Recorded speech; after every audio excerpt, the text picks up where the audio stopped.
Questionlet about professional education Part 31. Question number 1. Philip accidentally falls from a low platform during practice. He has bruises on his forehead and mild swelling, but no dizziness or loss of consciousness. Which condition best describes his injury? Letter A. Concussion. Letter B. Brain hemorrhage. Letter C. Contusion. Letter D. Skull fracture.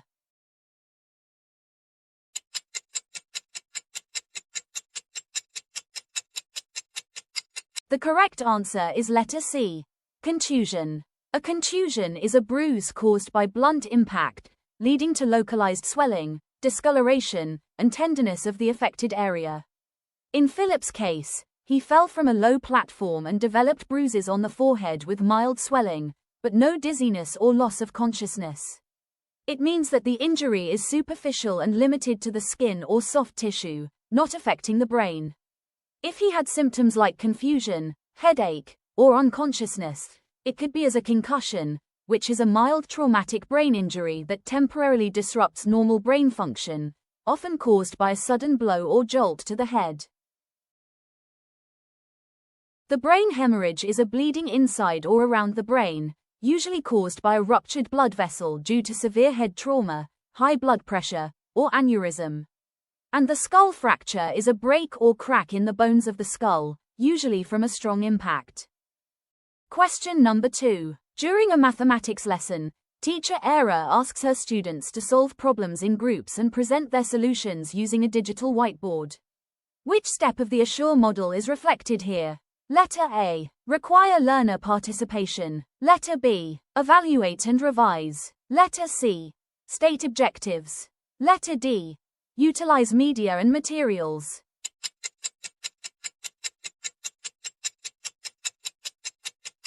The correct answer is letter A. Require learner participation. In the Assure model, the step, require learner participation, involves actively engaging students in the learning process.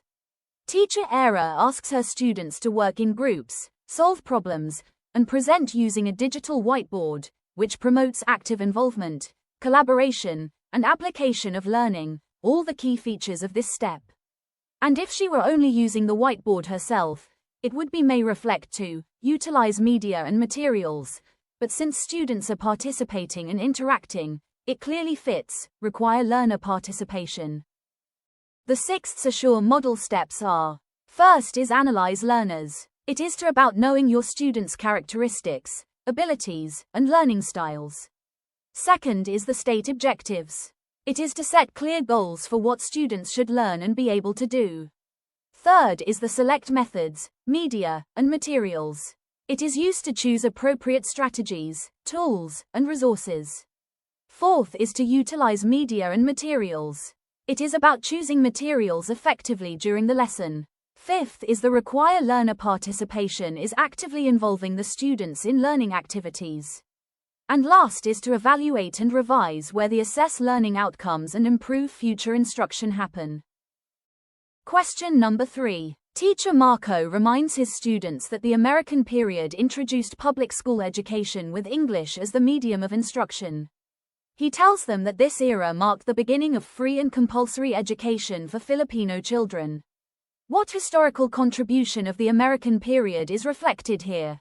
Letter A. Education was religious and exclusive. Letter B. Education became public, secular, and democratic. Letter C. Education promoted nationalism through Spanish language. Letter D. Education focused on industrial and vocational training only.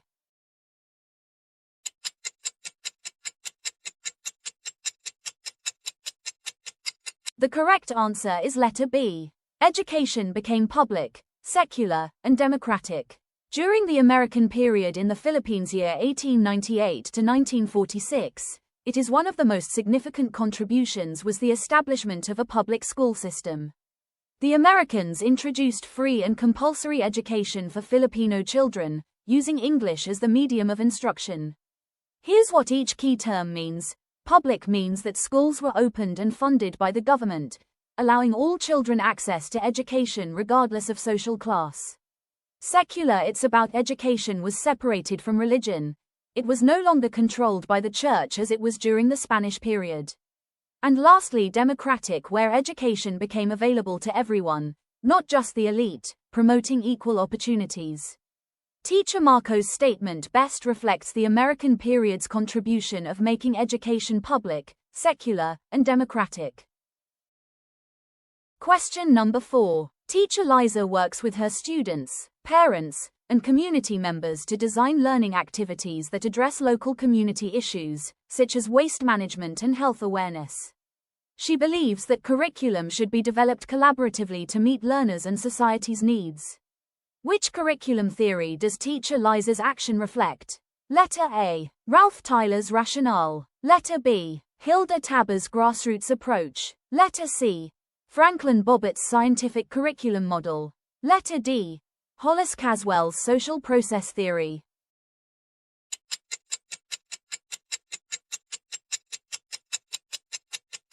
The correct answer is letter B. Hilda Taber's grassroots approach. She presented her ideas in her famous book, Curriculum Development, Theory and Practice, year 1962. In her work, she emphasized that curriculum development should begin from the bottom up with teachers rather than administrators or policymakers. The approach highlights that teachers, being closest to the learners and their environment, are in the best position to initiate curriculum design since they deeply understand students' needs, interests, and the local context. The Teacher Liza's action clearly reflects Hilda Taber's belief because she knows her learners best by involving students. She considers their needs, interests, and backgrounds in designing lessons. She understands the local context by addressing community issues like waste management and health. She connects learning to real-life situations. She collaborates and designs meaningful experiences by working with parents and community members. She ensures learning is relevant, practical, and responsive to society's needs. This perfectly fits Taber's grassroots approach, where curriculum development starts from teachers at the classroom level, or called as the grassroots. Question number 5. Teacher Anna asks her students to arrange shapes. They group all circles together and all squares together even if they are far apart. Which Gestalt principle made students group similar shapes together? Letter A. Law of continuity. Letter B. Law of figure ground. Letter C. Law of closure. Letter D. Law of similarity.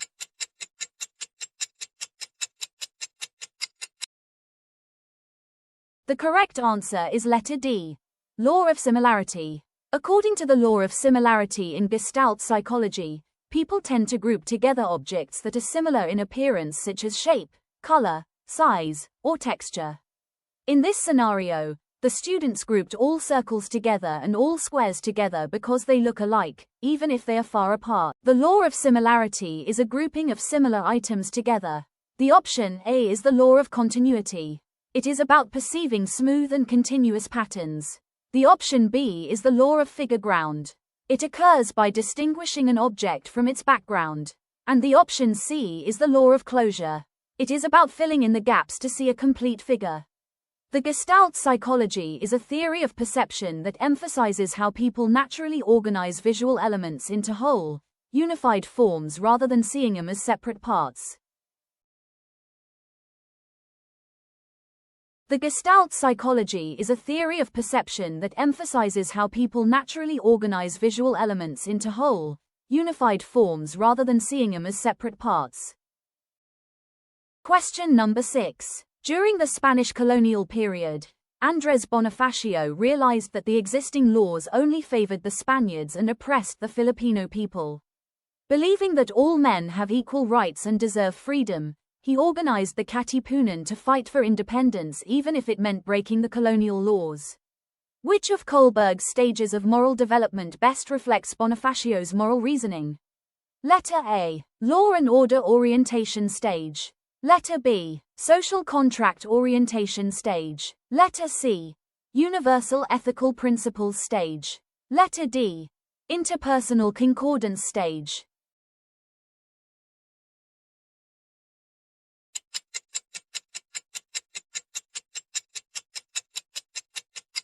The correct answer is letter C. Universal ethical principles stage. At this stage, moral reasoning is guided by internal moral values rather than by laws or social approval.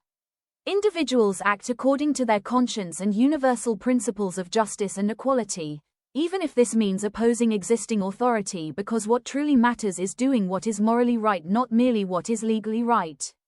In the scenario when Andres Bonifacio's decision to fight for independence, even if it is meant of breaking colonial laws, clearly reflects Kohlberg's Stage 6, the universal ethical principles. In Bonifacio's case, he recognized that colonial laws were unjust, favoring Spaniards and oppressing Filipinos. He followed a higher moral principle that all people have the right to freedom and equality. His actions were driven by moral conviction, not personal gain, aligning with universal human rights. Question number 7. Which teaching technique develops creative thinking by the use of comparison and analogy? Letter A. Synectics technique. Letter B. Deductive technique. Letter C. Inductive technique. Letter D. Problem-solving technique.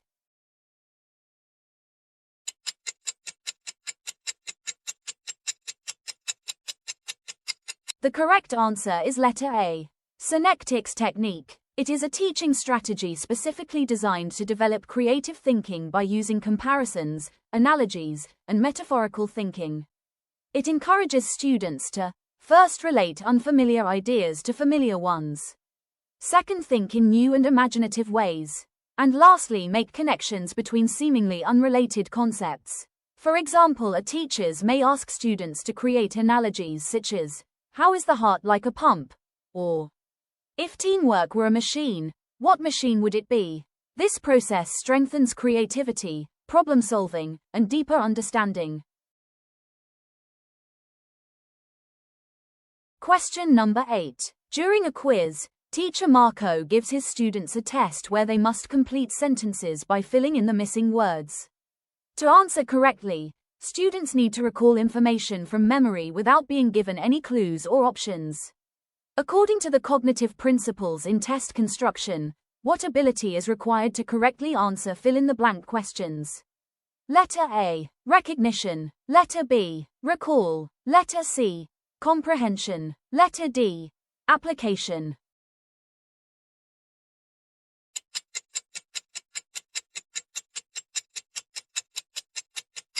The correct answer is letter B. Recall. Fill-in-the-blank items require students to produce the correct answer from memory without any choices or clues. This means they must retrieve information on their own. Since teacher Marco's quiz requires students to supply the missing word with no hints, the ability being measured is clearly recall. Recall refers to retrieving information from memory without any cues, while comprehension means understanding the meaning of information. The application requires using learned knowledge in new or real-life situations. And lastly is recognition, involves identifying the correct answer from a set of given options, such as in multiple choice tests. Question number 9. Which of the following best describes the main goal of facilitating learning? Letter A. To transmit information from teacher to student. Letter B. To make students passive recipients of knowledge. Letter C. To help learners construct their own understanding. Letter D. To ensure students memorize facts.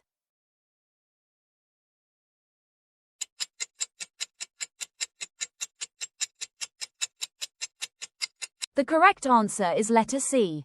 To help learners construct their own understanding. The main goal of facilitating learning is to guide students so they can actively build and construct their own understanding of concepts. In this approach, the teacher is not just a source of information but a facilitator, creating meaningful learning experiences, asking questions, providing activities, and helping learners make sense of what they are learning. Question number 10. When technology is used to adapt instruction to meet learners' individual needs and pace, what kind of learning is being promoted? Letter A. Personalized learning. Letter B. Cooperative learning. Letter C. Traditional learning. Letter D. Direct learning.